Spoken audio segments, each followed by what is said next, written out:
Olá Portugal, alô Brasil, estamos de regresso para a segunda parte do programa 135 dos Fanáticos do Algarve, com o Carlos Encarnação e o Tony Seromé. E vamos diretos para o Distrito Alão para ouvir os comentários do Tony Seromé e para a jornada dos 22 golos, a 10ª. O Esperança de Lagos de Paulo Duarte passou por cima do Colatrese de Miguel Mendes com uma goleada de 7-0. O Padernense de Leandro Palma e o Silves de Luís Coelho ficaram pelo nulo. O líder Futebol Clube Ferreiras de David Antão foi a Vila Real Santo António derrotar por 2-0 o Lusitano de Rui Caldeira. O Quarteirense de Fábio Teixeira continua a retoma com vitória confortável por 5-1 frente ao Portimonense Clube de Mário Leão. No derby de Lagoa, a equipa de Roberto Alberto levou a melhor com 4-1 sobre o Carvoeiro de Charles Nicol. O 11 Esperanças de Eduardo Barão e o Odiaxer de Luís Sena empataram-se a 1 golo. Comentário. Olá, boa noite. Vamos então começar um bocadinho do nosso comentário com esta jornada, a 10ª jornada da jornada dos golos. 22 golos. Excelentes espetáculos com muitos golos em quase todos os jogos. Começamos então pelo jogo Grupo Desportivo da Boa Carvoeiro, um jogo com um claro ascendente da equipa de Lagoa, que ao intervalo já vencia por 3-0, com golos de Jiménez, Pedro Simões, de grande penalidade, e André Grave.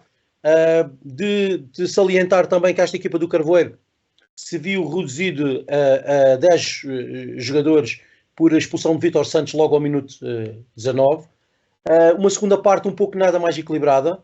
De alguma forma, a equipa do Lagoa a baixar um bocadinho o bloco, a tirar ali um bocadinho do pé do acelerador, e a equipa do Carvoeiro a chegar ao 3-1. Logo depois, e antes do jogo acabar, o resultado final 4-1 para o Grupo Desportivo de Lagoa. Gostava daqui só fazer um pequeno esclarecimento também, que nas redes sociais, durante esta semana, fui chamado a atenção de ter feito aqui um comentário relativamente a Diogo Guerreiro e o Dioguinho. Portanto, este Diogo Guerreiro que só marcou um gol, que de alguma forma foi confundido aqui também pelo Diogo Silva, um jovem atleta com passagens pela formação do Silves e do Esperança de Lagos, que tinha na jogada anterior marcado 2 golos. Portanto, daqui o meu esclarecimento também, o meu pedido de desculpa ao Diogo Silva, em função do Diogo Guerreiro. Isto quando há muitos Diogos e Diogos goleadores que jogam na frente, de alguma forma, pode de alguma forma causar aqui esta confusão. Então, de alguma forma, pedir desculpa também às pessoas implicadas, e aqui fica o esclarecimento. Depois, este Padernense 0, Silves 0, um jogo muito disputado, com duas equipas que lutaram muito e que se equilibraram e se anularam durante os 90 minutos. O Silves continua sem derrotas neste campeonato, portanto 10 jornadas sem conhecer o sabor da derrota. O jogo Lusitano 0, Ferreiras 2, um Ferreiras forte, de regresso aos bons resultados, aos resultados positivos e convincentes. Uma vitória construída na primeira parte, com 2 golos, um de Edinho e outro do Pedro Rodrigues. Portanto, esta equipa das Ferreiras, que depois daquilo de sabor em casa perante a equipa do Lagoa, vem novamente com uma senda de vitórias, com 2 vitórias consecutivas, uma delas num campo muito difícil da equipa do Lusitano Vila Real Santo António. Passamos ao jogo mais desequilibrado, pelo menos a nível do resultado. Esperança de Lagos 7, Colatrese 0. Um resultado pesado, uma vitória expressiva, um Esperança de Lagos por números invulgares, um jogo em que o Esperança conseguiu aquilo que não conseguiu em vários jogos, portanto quer finalizar, continuou a criar bastantes oportunidades, como tem criado na maior parte dos jogos, mas desta vez a materializar as oportunidades criadas. Muitos golos para todos os efeitos, com uma série de marcadores, na qual destaca aqui Erlândia Tomé, com 2 golos, João Duarte, Gilbert, Pedro Duarte na parte final também. E a questão que me deixa aqui no ar é que será que este Esperança começa agora no início ou no final da primeira volta com resultados muito mais parecidos com o real valor da equipa e de alguma forma se consegue deslocar para o topo da tabela e fazer cócegas ali àqueles 2 ou 3 da frente. Depois o jogo de Acherum, uma primeira parte equilibrada, sem golos, depois um gol, o primeiro gol a ser obtido pela equipa do Odiash, que depois viria a sofrer o empate da equipa dos 11 Esperanças, um resultado um bocado descontestado aqui pela uma arbitragem. Estes agentes do Odiash, tive a possibilidade de falar com eles e de alguma forma ficaram um bocado descontentes também com a grande penalidade marcada, que na opinião deles não era, e com algumas decisões dúbias da parte da arbitragem. Portanto, uma arbitragem contestada pelos agentes do Odiash, que pensariam que de alguma forma poderiam levar de vencida esta equipa difícil, num campo difícil, que é a equipa dos 11 Esperanças. Acabo com o resultado do jogo: Quarteirense 5, Portimonense 1, uma boa vitória da equipa do Quarteirense SAD, com números também expressivos. O intervalo ainda 1-0, um jogo equilibrado. Na segunda parte, pronto, a abrir o livro e a conseguir materializar em mais 4 golos. Rosário, João Rosa, Ema, Jorge Martins, Afonso Calvinho serem os autores dos golos, e João Semedo a obter o golo para esta equipa do Portimonense, que saiu vergada de quarteira, mas que, segundo o que eu vi, deixou uma boa imagem e deu um bom espetáculo. Acabo só com a equipa da semana. Esta semana acho que só vai dar Esperança de Lagos, ou que só deu Esperança de Lagos. Estes 7-0 foram realmente um resultado expressivo. Portanto, como a equipa da semana, Esperança de Lagos, 7-0 com a equipa do Colatrense. O treinador da semana, Paulo Duarte. O jogador da semana, Erlander Tomé, pelos 2 golos, pelas assistências, pelo bom jogo que tem feito, ou que fez. E como positivo da jornada, para acabarmos, a quantidade de golos, alguns deles de belo efeito, que tivemos nesta 10ª jornada do Distritalão. 22 golos obtidos, garante de grandes espetáculos e de muita emoção. Muito bem, e vamos de viagem para o CP com a Encarnação, e para a 11ª jornada. O Monca de José Bizarro cedeu um nulo caseiro frente ao Sintrense. Dos 8 pontos perdidos, 6 são em casa e nas 3 últimas jornadas. O Loutana de João Pedro Brás venceu o Juventude de Évora por 2-1 e pulou 5 lugares na tabela. O Imortal de Ricardo Moreira continua a sua travessia no deserto com Novo Desaire, desta vez por 0-1 frente ao Lusitano de Évora. Encarnação, como é que viste esta jornada? Olha, essencialmente esse empate caseiro frente ao Sintrense, aliás, uma equipa que já tínhamos dito também e tínhamos falado que era uma equipa complicada de jogar, de poder, digamos que se anular à equipa adversária, e realmente veio até ao Algarve incutir um empate ao Moncarapachense, que assim viu o Vitória Setúbal fugir na liderança, embora seja um ponto, mas como é óbvio vai na frente, vai em primeiro lugar. Depois esse Loutano, e como tu disseste bem, está na senda dos bons resultados, começa finalmente, e se me permitem a expressão, a cavalgar na tabela classificativa e a aproximar-se ali um pouco daquela zona que ainda poderá dar acesso aos lugares para discutir depois aí sim a ida ou não à Liga 3, mas 25 pontos tem o Moncarapachense, depois Lusitano de Évora com 19, Loutano com 17. O mais importante realmente é este bom momento da formação de Lolé, que parece estar agora sim a encaminhar para aquilo que estávamos à espera, ou seja, um campeonato mais acima do que está atualmente, mas como disse há pouco, está no bom caminho e esperamos que assim o consiga. Logicamente, depois, no reverso da medalha, temos Imortal, que não consegue, de alguma forma, sair daquela última posição. Por mais caricato que pareça ou não, tem o melhor marcador desta Série D, que é o Marocas, com 6 golos, mas o certo é que a equipa de Ricardo Moreira não consegue, de alguma forma, aquela vitória que poderá depois também calvagar para outros patamares.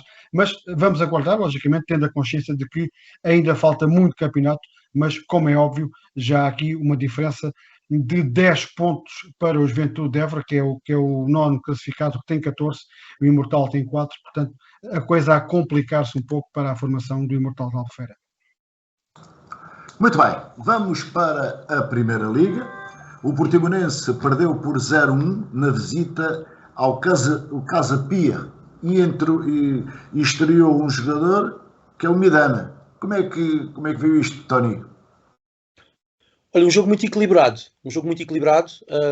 Uma primeira parte está ali com um bocadinho ascendente a equipa do Portimonense, Eu, antes do gol do Casa Pia, pensaria que o Portimonense teria uma oportunidade daquilo que vinha a produzir de ganhar o jogo, mas entretanto a equipa do Casa Pia acaba por marcar ali no lance outra vez aquele déficit de concentração no último terço defensivo da equipa do Portimonense a permitir o gol do Casa Pia, e depois a partir daí o jogo inverteu-se um bocadinho.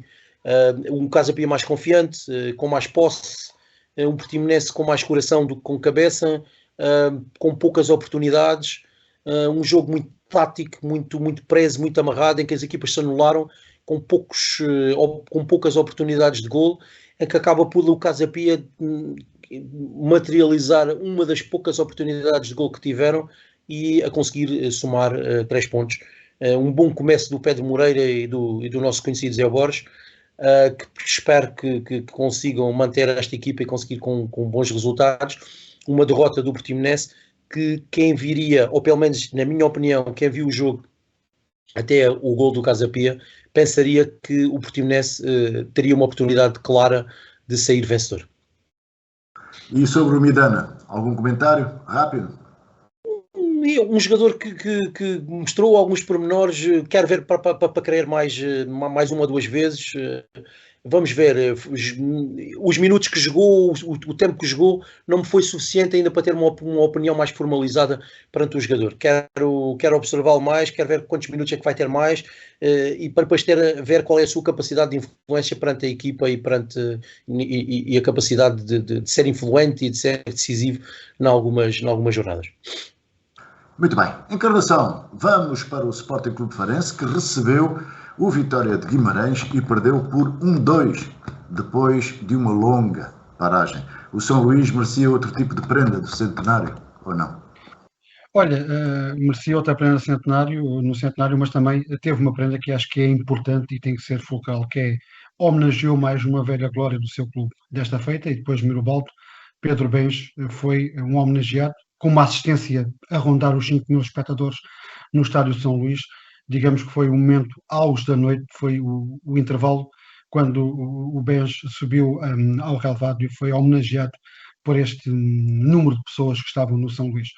Depois, dar os parabéns ao estádio mais antigo do país, que é o Estádio de São Luís, completou 100 anos de existência, mas não merecia ter um jogo como teve no dia a seguir, em que o Farense recebeu o Guimarães. Deixa-me dizer-te aqui, foi o melhor jogo que eu vi do Guimarães esta época.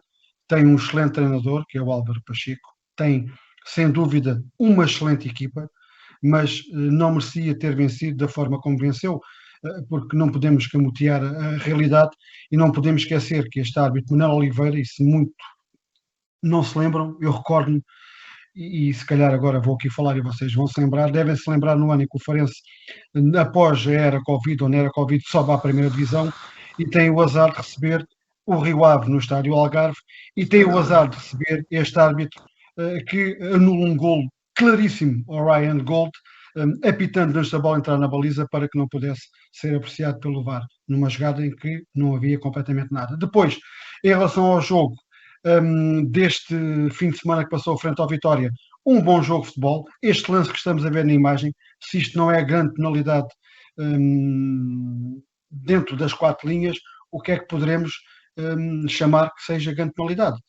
E isso deixa-me preocupado, porque logicamente eu vejo o futebol há muitos anos, e se antigamente nós tínhamos a desculpa de que o árbitro não viu porque tinha um jogador à frente, tinha uma linha de jogadores à frente, tudo muito bem, era plausível, era de certa forma justificável, mas hoje, para além do árbitro, ainda tem um quarto árbitro e depois tem mais 3 ou 4 árbitros com imagens para se poder recorrer e para poder dizer ao árbitro que ele tem que pelo menos ir ver se concorda ou não que seja grande penalidade, e não marcar uma grande penalidade destas e ver o Jota tropeçar nele próprio e cair, e o árbitro mostrar o segundo amarelo ao Fabrício Isidoro e expulsá-lo, já a grande penalidade a favor do Farense, sou muito sincero, deixa muitas dúvidas se é lance plausível para grande penalidade, mas depois também há uma outra jogada em que o jogador do Vitória de Guimarães toca deliberadamente com a bola na mão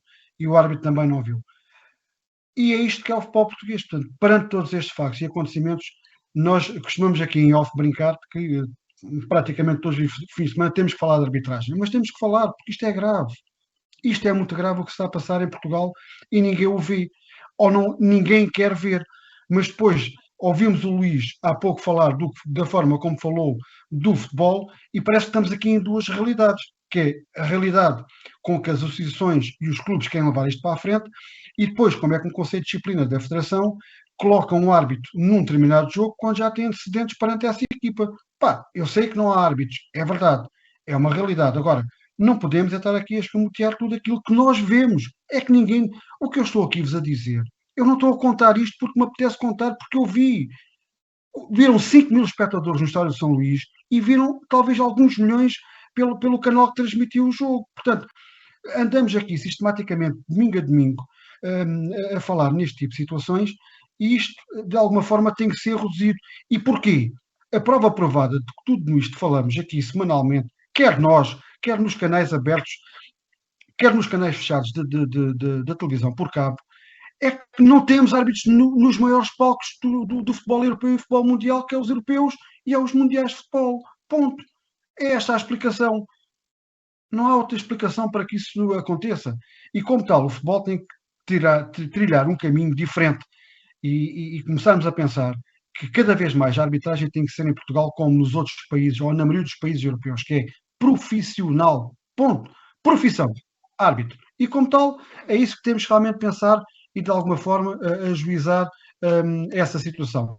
De resto, foi um jogo bem jogado, um jogo competitivo, um jogo em que o Guimarães, como disse o Zé Mota, marcou 2 golos e o Farense marcou 1, mas logicamente que fica manchado numa noite, e volto a repeti-lo porque é importante, em que mais uma glória do Farense foi homenageada, depois de Mirabaldo, desta vez foi Pedro Brens, e segundo sei, a direção do Farense não vai parar e enquanto tiver aqui a possibilidade de homenagear em vida estas belas glórias do Farense, irá fazê-lo sempre nos jogos no estádio de São Luís. Muito bem. Meus amigos, não temos mais tempo. Agradeço a vossa presença. Esperamos que o programa tenha sido do agrado dos nossos espectadores. Nós voltamos para a semana.